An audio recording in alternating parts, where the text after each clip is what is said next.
వరంగల్ జిల్లా చెన్నారావుపేట మండలానికి చెందిన ఫర్టిలైజర్ సీడ్స్ షాప్ అధ్యక్షుడు సూరయ్య మీడియాతో మాట్లాడుతూ చెన్నారావుపేట వ్యాప్తంగా 25 ఫర్టిలైజర్ షాపులు ఉన్నాయని రైతులకు ఇతరత్ర పంట పొలాలకు వాడడానికి నాణ్యమైన మందులు అందిస్తున్నామన్నారు.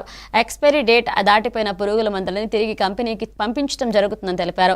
చెన్నారావుపేట మండలంలో ఉన్న ఫర్టిలైజర్ సీడ్ షాప్ యాజమానులు రైతులను మోసపరిచినట్లయితే వారిపై ప్రభుత్వ అధికారులు చర్య తీసుకోవాలని సూరయ్య అన్నారు. ఈ కార్యక్రమంలో ఫర్టిలైజర్ షాప్ యాజమానులు పాల్గొన్నారు. యూరియా గురించి కొంచెం కొరత ఏర్పడుతుందండి. ఇది రైతులు ఒకటేసారి పంట కాలం సరిపోయేంత వరకు నిల్వలు చేసుకోబట్టి కొద్దిగా ఇబ్బంది జరుగుతూ ఉన్నది. మా డీలర్లు కూడా వారికి ఎంత భూమి ఉన్నది, వాళ్ళకైతే ఎంత క్వాంటిటీ ఇవ్వాలనేది కొంచెం చూసి ఇచ్చుకుంటే కూడా ఈ కొరత కొంచెం తగ్గించినట్టుగా ఉంటుందండి. ఇది యూరియాస్లో కొంచెము ఎక్కువ పంపించి రైతులకు కొంచెం సాయం చేయాలని డిపార్ట్మెంట్ నుంచి కోరుకుంటున్నాం. రైతులకైతే మేము మంచి మందులు తీసుకొచ్చి అందిస్తున్నాం సార్. నకిలీ అనేది మా దగ్గర ఉండవు, మేము తీసుకురాము. ఇన్వాయిస్ లేని మేము మేము తీసుకురాము మా షాపులకు, అవి అమ్మం కూడా.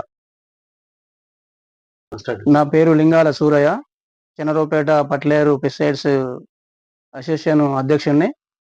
మా మండలంలో రైతులకు మంచి నాణ్యమైన విత్తనాలు మరియు పురుగు మందులు, ఎరువులు మేము అయితే అందిస్తున్నాము. రైతులకు అందుబాటులో ఉండి ఇస్తున్నామండి.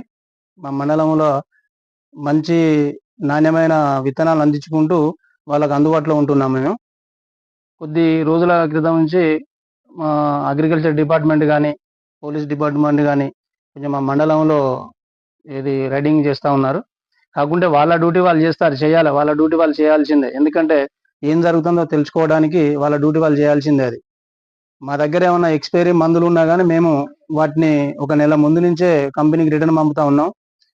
అంతకంటే ఏమన్నా మిగిలితే 1-2 పీసులు మిగిలినా కానీ వాటిని ఒక అట్టపెట్టెలో పెట్టి ఓ మూలకు పెట్టి ఏవో గారికి ఇన్ఫార్మ్ చేస్తా ఉన్నాం మేము.